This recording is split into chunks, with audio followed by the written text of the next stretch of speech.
하나님은 우리의 모든 것을 다 쓰십니다라고 하는 제목으로 같이 말씀의 은혜를 받고자 합니다. 하나님은 우리의 모든 것을 다 쓰십니다. 자, 사무엘하 우리가 지금 계속 강의하고 있는 부분입니다.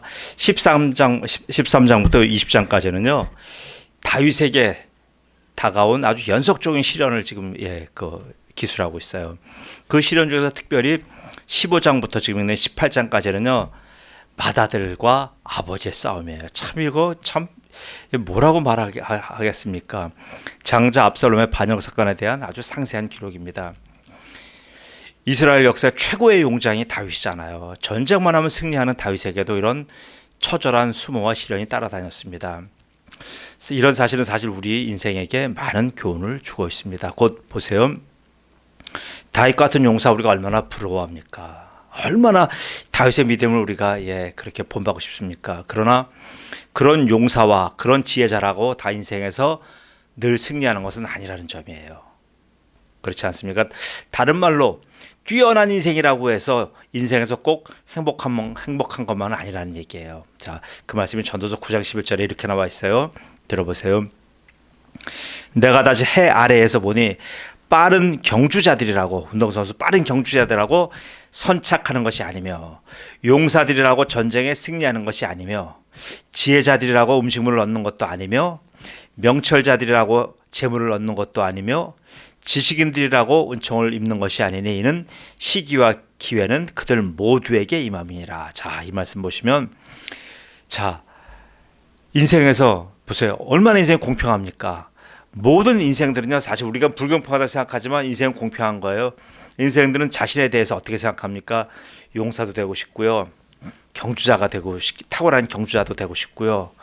타인을 압도하는 그런 지혜자가 되고 싶기도 하고, 또 어떻게 해요? 많은 부와 소유를 갖고 있는 그런 명철자가 되기도 원합니다. 그리고 어때요? 또 어디를 가든지 누구한테는 인정을 받고 존경받는 그런 지식인이 또 되기를 원해요. 이런 5가지 소원이 있어요. 이런 소원은 모든 사람들에게 있어서 공통적인 바람이에요. 곧 타인과 비교해서, 항상 사람은 비교하잖아요. 상대적인 우위 또는 절대적인 우위를 갖기를 모든 사람은 원합니다. 이것이 모든 인생들이 공통적으로 갖고 있는 희망 목록이에요. 다윗도 바로 이런 사람이었어요. 그래서 다윗은 그렇게 처절하게 노력하고 이루어서 결국 그는 모든 것을 다 가진 자입니다. 다윗은 모든 것을 다 가졌고 모든 걸 다 이뤘어요. 얼마나 대단한지 다윗에게 충고한 선지자가 한 명 있어요. 누굽니까? 나단 선지자예요. 나단 선지자가 충고할 때 다윗에게 가지고 있는 것을 이렇게 말할 정도였어요. 뭐라고 얘기합니까? 사무엘하 12장 7절 8절을 보면요. 나단이 다윗에게 이르되 당신이 그 사람이라 이스라엘의 하나님 여호와께서 이와 같이 이르시기를 내가 너를 이스라엘 왕으로 기름 붓기 위하여 너를 사울의 손에서 구원하고 내 주인의 집을 내게 주고 내 주인의 아내들을 내 품에 두고 이스라엘과 유다 족속을 내게 맡겼느니라. 보세요. 한마디로 다윗에게 이스라엘에 관계된 모든 것을 다 맡겼다는 얘기예요. 얼마나 대단합니까? 만일 그것이 부족하였을 것 같으면 내가 내게 이것저것을 더 주었으리라. 하나님이 다윗을 이렇게 편애하신 거예요. 이렇게 모든 것을 그에게 다 몰빵하셨어요. 근데도 불구하고 다윗은요, 만족했습니까? 그럼 보세요. 다윗이 이 엄청난 것을 받았으면 다윗은 만족했어야 돼요. 다윗 만족하지 못했어요. 보세요. 다윗은 자신이 누리고 있는 현재에 만족하지 못하고요. 더 용사가 되고 싶고, 더 경주자가 되고 싶고, 더 지혜자가 되고 싶고, 더 명철자가 되고 싶고, 더 지식인이 되고 싶었던 거예요. 곧 보세요. 하나님이 주신 현재 은혜에 만족하지 못하면서요. 거기서 다윗의 시련은 시작된 겁니다. 여러분, 우리도 마찬가지예요. 우리는 누가 비교해서 내가 부족하다 모자라다고 하죠. 그러나 보세요. 절대적으로 비교해 보십시오. 먼지 같은 우리가 지금 받고 있는 이런 은혜는요, 상상을 초월할 만한 지금 엄청난 은혜를 우리가 받고 있는 거예요. 그런데 우리는 뭐예요? 사람들과 비교해서 늘 없는 것, 내가 부족한 것, 이런 것들 우리가 불평하잖아요. 그렇게 되면 다윗처럼 무너지는 거예요. 다윗이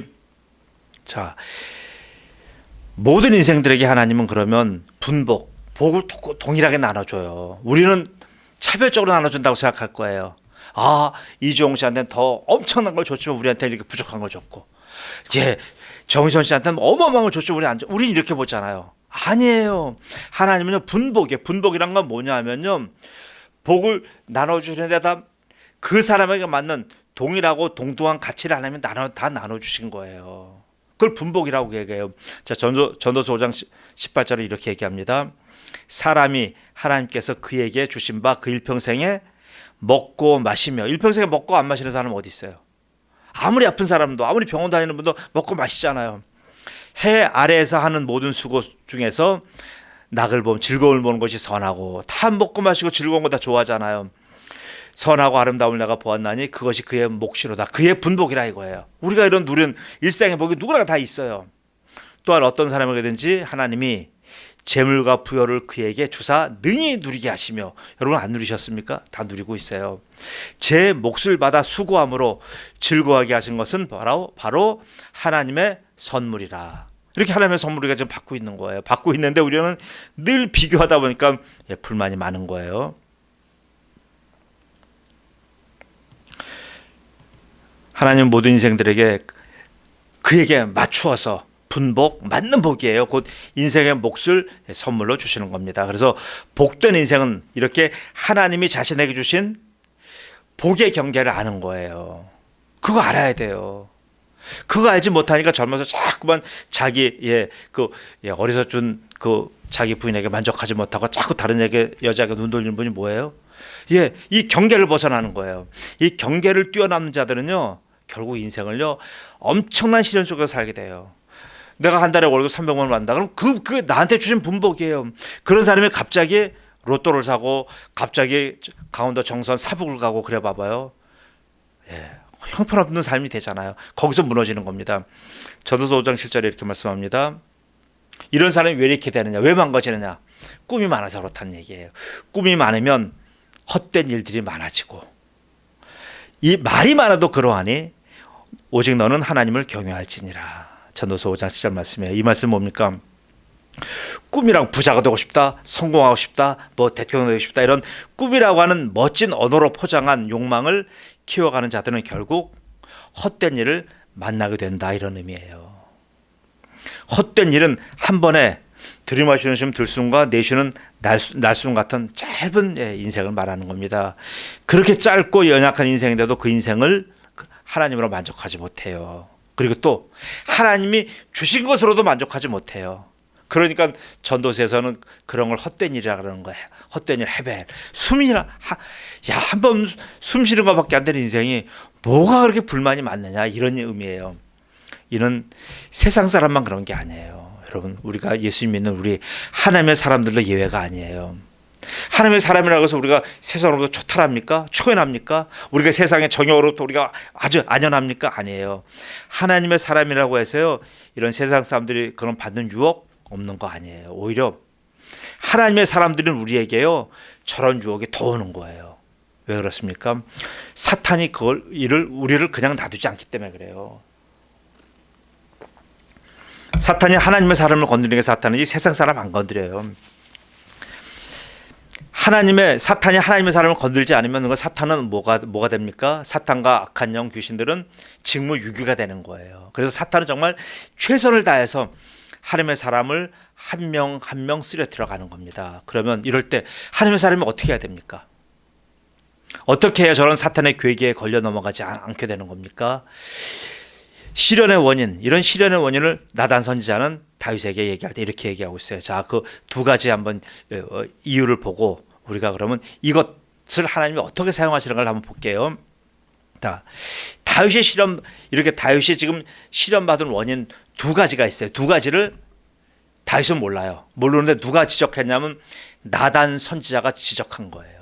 지금 아마 우리에게도 나단 선지자는 똑같이 말씀할 거예요. 하나님은 나단 선지자를 통해 우리에게 똑같이 말씀할 거예요. 왜? 다윗에게 주었던 경고나 다윗이 그렇게 시험과 시련 속에서 빠져 사는 그 원인이나 우리나 대동소이한 거 보세요. 다윗이 이런 극심한 시험 속에서 지금 살고 있는, 시련 속에 살고 있는 이유는 뭡니까? 첫 번째 이유는요, 하나님의 말씀을 없인 여겼기 때문에 그래요. 하나님의 말씀을 우리가 볼 때 다윗이 얼마나 하나님의 말씀을 사랑하고 늘 말씀을 음송하며 늘 시를 짓고 얼마나 하나님의 말씀을 사랑했습니까? 아니요. 다윗이 실수했어요. 나단이 분명히 뭐라고 지적했습니까? 사무엘하 12장 9절에 나단이 이렇게 적었어요. 그러한데 어찌하여 내가, 다윗에게 얘기하는 거예요, 여호와의 말씀을 업신여기고 나 보기에 악을 행하였느냐? 내가 칼로 햇사람 우리아를 치되 암몬 자손의 칼로 죽이고 그의 아내를 빼앗아 내 아내로 삼았도다. 다윗은 이렇게 하나님의 말씀을 업신여긴 겁니다. 이는 비단 다윗만의 문제겠어요? 아니요. 지금 얼마나 많은 하나님의 사람들이요, 많은 죄를 져요, 많은 행악을 해요. 근데 이게 어서 옵니까? 예, 우리는 욕심이다, 뭐 정욕이다, 아니면 뭐 여러 가지 많은 얘기를 하지만 성경은 어떻게 얘기하냐면요, 바로 그는 하나님의 말씀을 경홀히 여겼기 때문에 그렇다라고 얘기하는 거예요. 이 하나 이유 얘기합니다. 이렇게 지금 이런 시험에 빠져서 지금 하나님이 주신 분복고 하나님이 주신 사명 다 감당하지 못하고 세상 떠나는 사람도 얼마나 많이 있어요. 많아요. 자, 열왕기상 13장 28절에 그런 사람을 이렇게, 26절에 이렇게 말합니다. 그 사람을 길에서 데리고 돌아간 선지자가 듣고 말하되 이는 여호와의 말씀을 어긴 하나님의 사람이로다. 여호와의 말씀을 어긴 하나님의 사람이 있다는 얘기예요. 그럼 그때만 있었겠어요? 지금도 마찬가지예요. 여호와의 말씀을 어기는 하나님의 사람이 있는 거예요. 이게 비극인 거예요, 지금요. 왜 우리가 하나님의 사람이라고 한다면, 제사장이라고 한다면, 레위인이라고 한다면 마땅히 저는 하나님의 말씀을 경외해야 될 텐데 불구하고 그 사람들이 하나님의 말씀을 경홀히 여기는 겁니다. 그래서 여호와가, 하나님께서 어떻게 해서 그런 사람에게, 여호와께서 그에게 하신 말씀과 같이 여호와께서 그를 라이언 사자에게 넘기심에 사자가 그를 찢어 죽였도다. 보세요. 하나님의 종이, 하나님의 말씀의 사람이 하나님의 말씀을 경홀히 여기고 경시하면요, 하나님이 사자로는 찢어 죽인다고 말씀하신 거예요. 우리는 지금 꼭 지금 그 밀림의 왕자 사자는 아니잖아요. 자, 이런 사람은 성경의 부지기수예요. 창세기 19장 보면 롯의 두 사위도 그래요. 롯이 이제 두 딸이 있는데 두 딸이 결혼해야 될 정원한 두 이제 사위가 있어요. 두 사위에게 지금 하는 주의 천사가 롯에게 와서, 자, 이성군 망한다, 빨리 피해라. 사위한테 얘기했어요. 사위야, 니들도 같이 가자. 이성군 명한다. 그러니까 뭐라 그럽니까? 사위들이, 그의 사위들은 롯의 그런 경고를 농담으로 여겼더라. 하나님 말씀을 농담으로 여긴 사람들은 굉장히 많아요. 그 결과 어떻게 돼요? 그 두 사위들은 그 성과 함께 멸망당했잖아요. 이런 사람은 뭐 한둘입니까? 보세요. 하나님의 말씀을 만홀히 여기는 죄가 이와 같이 엄청나게 큰 거예요. 그래서 근데 다윗도 바로 불신자들이 저지른 이런 죄를 다윗도 저지른 거예요. 나단이 지적했잖아. 네가 우리아의 아내를 취한 것은 정욕 때문이 아니라 하나님의 말씀을 네가 경홀히 여긴 거다. 자, 첫 번째 이런 죄를 저질렀어요. 그래서 네가 시련이 지금 가득 있다. 두 번째, 다윗이 지금 이런 시련 당하고 있는 두 번째 원인은 뭡니까? 바로 이건 더해요. 더 무서운 거예요. 하나님의 말씀을 업신여긴 정도가 아니고요, 하나님을 업신여긴 거예요. 사무엘하 12장 10절입니다. 이제 내가, 나단이 다윗에게 얘기하는 거예요. 나를 업신여기고 햇사람 우리의 아내를 빼앗아 내 아내로 삼았은즉 칼이 내 집에서 영원토록 떠나지 아니하리라. 우리가 구원받고 안 받고가 문제가 아닌 거예요. 구원 받은 건 받은 건데 우리가 하나님의 말씀을 무시하고 하나님을 경시하면요, 이런 형벌을 그 당대에서 만난다는 얘기예요. 이게 고통스러운 거 아닙니까 지금? 왜 하나님의 사람이 이 땅에서 분복을 누리고 이 땅에서 하나님이 주신 그 모든 축복을 다 누리고 살아야 되는데 왜 이렇게 험난하게 살아야 되는 이유가 뭡니까? 그는 뭐예요? 두 가지 잘못 중에 하나인 거예요. 하나님의 말씀을 경홀히 여겼던지 아니면 하나님을 만홀히 여겼던지 둘 중에 하나예요. 근데 다윗은 두 죄를 다 저질렀어요. 나단을 통하여 주신 하나님의 말씀을 다윗의 범죄가 사람에게 지은 뭐 또 그런 범죄 행악 정도 수준이 아니에요. 바로 하나님 그 자신을 업신여긴 겁니다. 여기서 업신여기다는 말은요, 히브리어 바자란 말 쓰는데 이 말은 어떤 말이냐면요, 단지 외면했다 이런 정도가 아니에요. 우리 사람을 보기 싫은 사람 속에 외면하고 지나가잖아요. 그 정도가 아니에요. 뭐냐면 외면할 때 침을 뱉고 모욕하고 욕을 하는 거예요. 모욕과 멸시를 포함하는 말이에요. 하나님을 모욕하고 멸시했다는 말이에요. 그럼 내가 어떤 범죄를 저질렀다, 이거는 내가 단지 그 죄를 저지른 게 문제가 아니고요, 내가 그 순간 하나님을 모욕하고요, 하나님을 멸시하고요, 하나님의 말씀에 내가 침을 뱉었다는 얘기예요. 근데 그리스도님, 죄를 지면 됩니까? 안 되잖아요. 사회에 저런 무수한 행악들, 도덕적인 범죄, 윤리적인 범죄, 그건 우리랑 상관이 없는 거예요. 왜 그런데 하나님의 사람들이 연루됩니까? 이건 문제가 있는 거잖아요. 그럼 그 사람들은 죄 자체를 저지른 것이 아니라 지금 뭐예요? 하나님을 무시했고 하나님의 말씀을 경시한 거예요. 무시무시한 죄들을 저지르면서도요, 아무런 양심의 가책이 없는 거예요. 이게 타락이에요. 자, 얼마나 큰 죄인지 보세요. 지금 구약 시대는 더 무서워요. 지금 우리가 지금 이 은혜 시대가 돼갖고 우리가 그런 행악을 하고도요, 전혀 모르고 지나가고 어디 생각나면 회개 한번 하면, 여러분, 회개가 속죄의 전제 조건이 아니에요. 속죄는 예수님의 십자가죠. 그게 전제 조건이지 내가 아무리 회개했다고 그게 되는 게 아니에요. 회개는 성령이 임재하셔서 성령이 회개케 하셔야 되는 거예요. 자, 근데도 모르고 무조건 회개만 하면 된대요. 자, 보세요. 민수기 15장 10절 30절에 이렇게 얘기해요. 이렇게 죄진 사람들, 하나님을 멸시한 자들은 어떤 죄를 어떻게 합니까? 본토이든지 타국이든지 고의로 무엇을 범하면 누구나 여호와를 비방하는 자니 그의 백성 중에서 끊어질 것이라. 끊어져 버려요. 그런 사람은 여호와의 말씀을 멸시하고 그의 명령을 파괴하였은즉 그의 죄악이 자기에게로 돌아가서 온전히 끊어지리라. 보세요.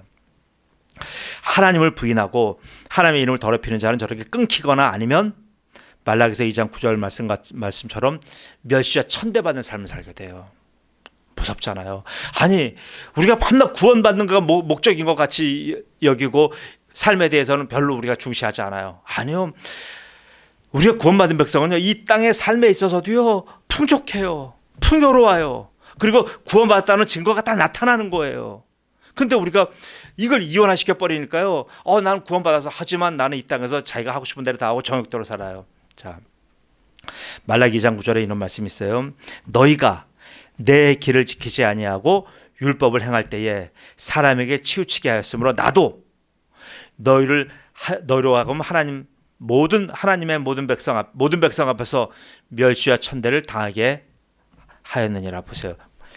이렇게 하나님을 무시하고 하나님의 말씀을 경시하는 사람에게는 뭐 어떤 형벌을 준다고요? 바로 많은 사람들 앞에서 멸시와 모욕을 받는다 그랬어요. 멸시와 천대를 받게끔 하나님이 허용하신다는 얘기예요.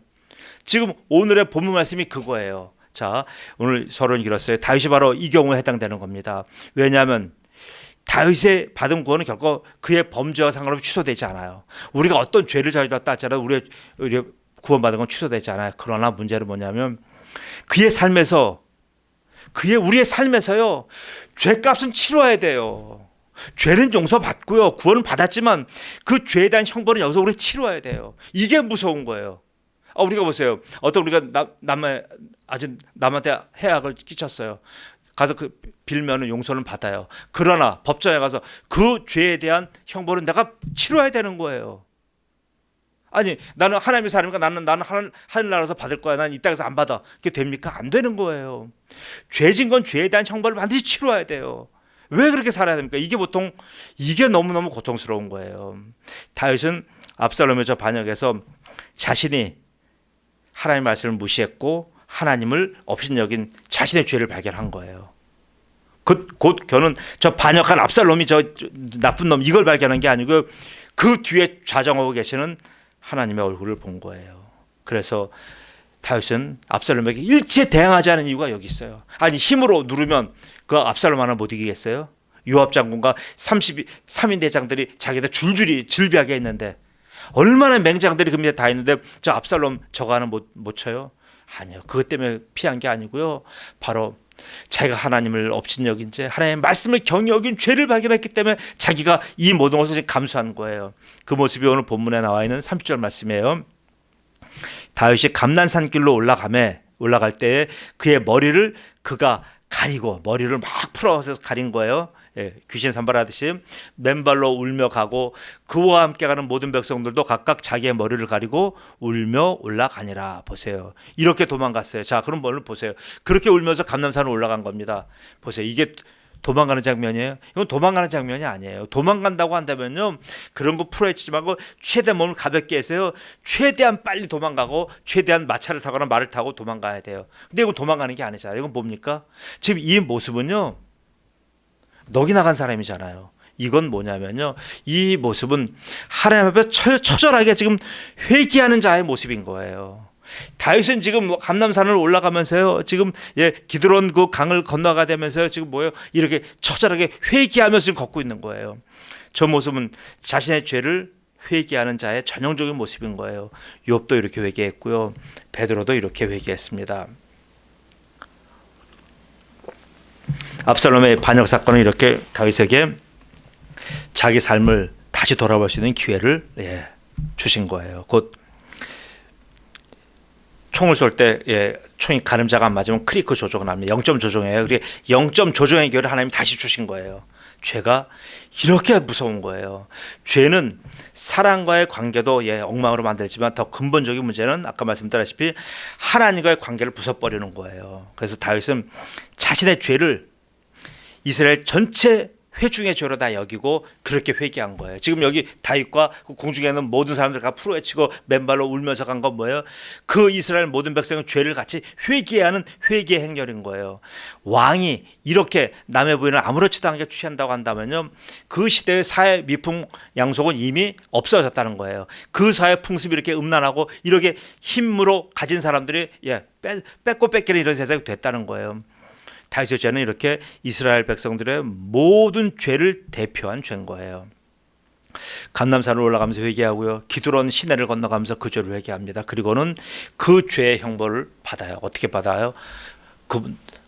기드론 평야를 기드론 시내를 딱 지나가면 그 다음부터 뭡니까? 유대 광야가 시작되네요. 광야예요. 험난한 광야 들어간 거예요. 아니 왕궁의 왕이 광야에 왜 들어갑니까? 이제 거기는 그 광야는 뭐예요? 유대 광야는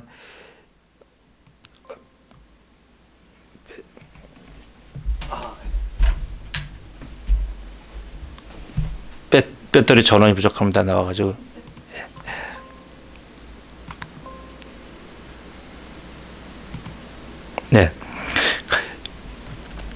유대 광야로 들어가. 유대 광야는 뭐예요? 유대 광야는 회개의 기간이잖아요. 근데 그 유대 광야 기간은 내가 마음대로 조정할 수 없어요. 들어갈 수는 있지만 마음대로 못 나와요.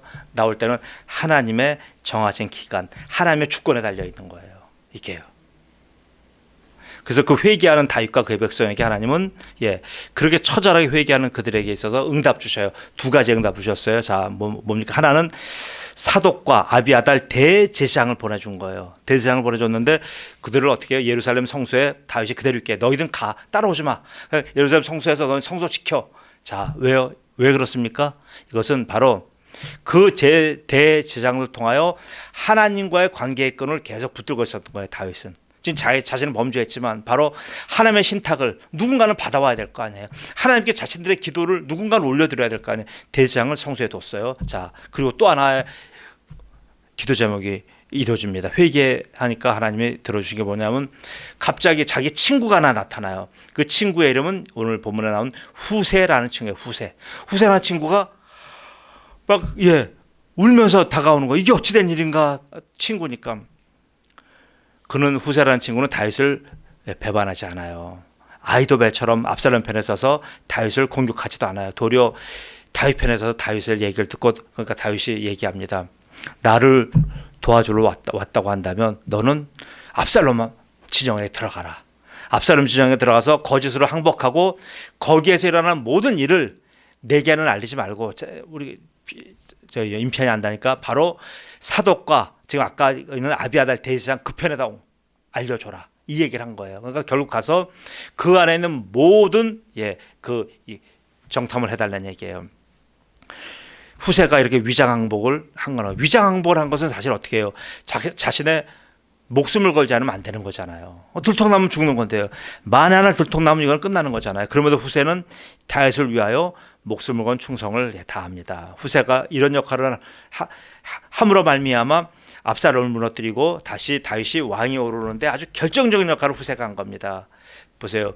죄는 아프고 쓰리지만 회개하여 그 죄 씻음을 받으면 어떻게 돼요? 이렇게 바로 은혜의 보고가 되는 거예요. 자, 이 춘밤에 은혜의 자리에 달려오신 사랑하는 은혜의 성도 여러분, 우리의 그 추악한 죄조차도요, 하나님은 이렇게 사용하시는 거예요. 자, 아까 죄 짓지 말라고 얘기해놓고 지금 뭐예요? 죄를 짓고 회개한 사람에게 있어서 하는 얘기예요. 회개하지 않은 사람 죄는 얘기하는 게 아니에요. 죄를 짓고 회개한 사람, 하나님이 회개케 하신 그 사람의 죄조차도 하나님이 사용하시는 거예요. 자, 그렇다면 우리에게 있는 죄도 사용하신 하나님이 우리에게는 그 어떤 것도 모든 것 다 사용하실 수가 있는 거예요. 여기에 눈을 뜨시기 바랍니다. 그리고 여러분이 갖고 있는 모든 약점들, 나에는 약함들, 열등감, 상처 이런 건 모든 것 하나님이 쓰실 수가 있습니까? 없습니까? 하나님이 쓰실 수가 있는 거예요. 우리가 착각하는 게 이런 거예요. 우리는 자꾸만 내가 열심히 공부하고 열심히 돈 벌고 내가 몸을 잘 만들어서 하나님께 쓰임 받아야지. 그거 아니에요. 우리는 나의 가장 못난 점 그거 하나 갖고도요 하나님 그걸 갖고 사용하실 수가 있는 거예요.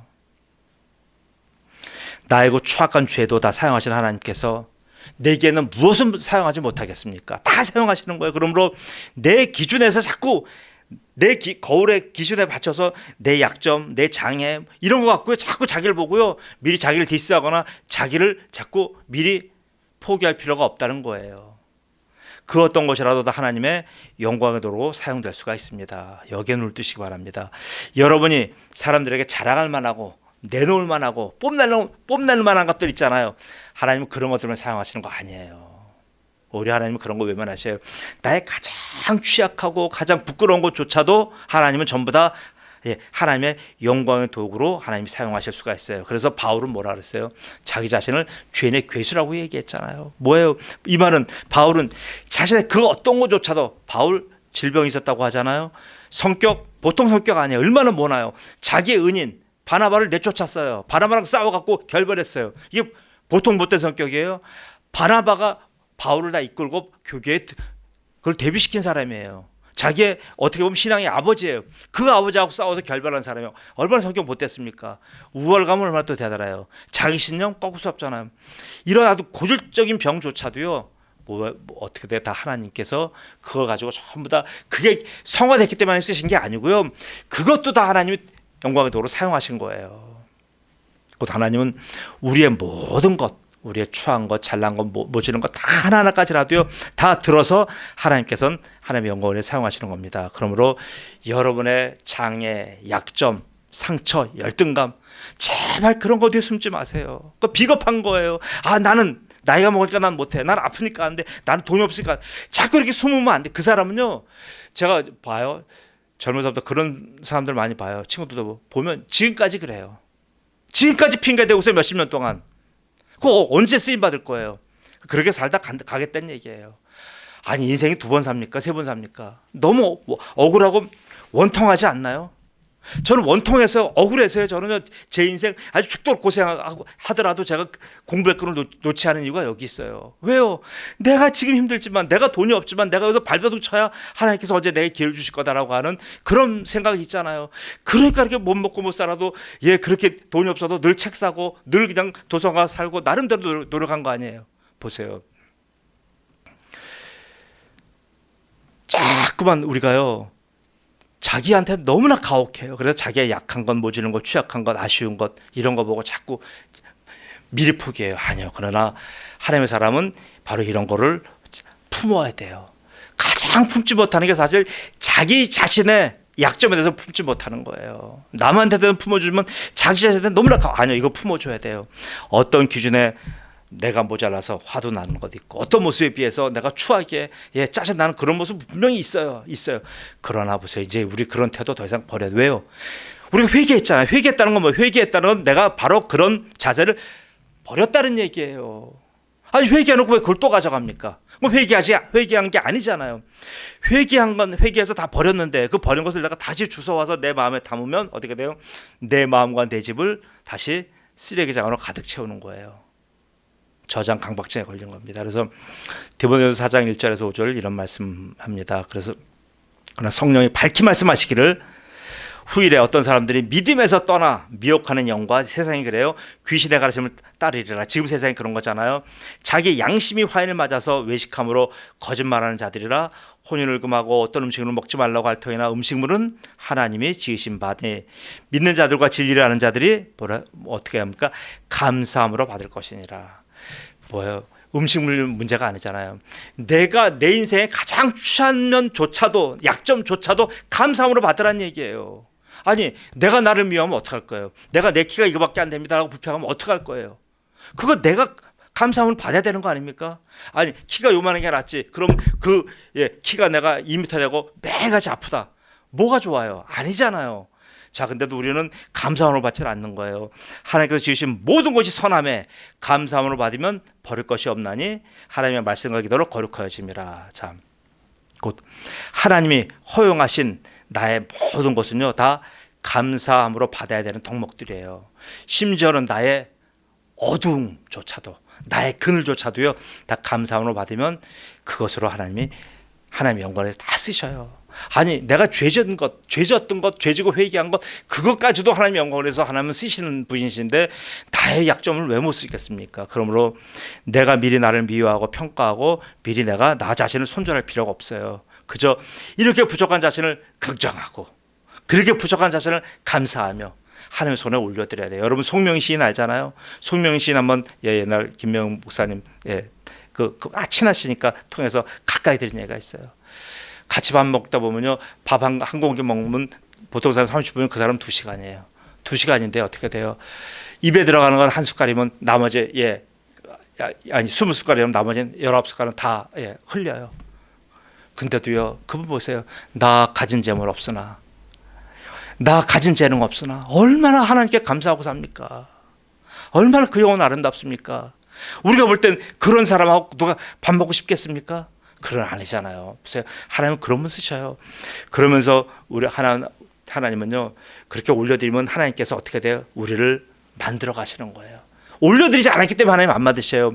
우리의 하나님의 조각도로 원석 같은 우리를 하나님의 계획과 하나님의 목적에 맞춰 우리를 다 아주 조각해 가시는 겁니다. 그리고 우리를 그의 영광의 도로 전부 다 하나하나 전부 다 갈고 닦아서 우리를 하나님께서 다 사용하셔요. 한 명도 그냥 버릴 원석이 없어요.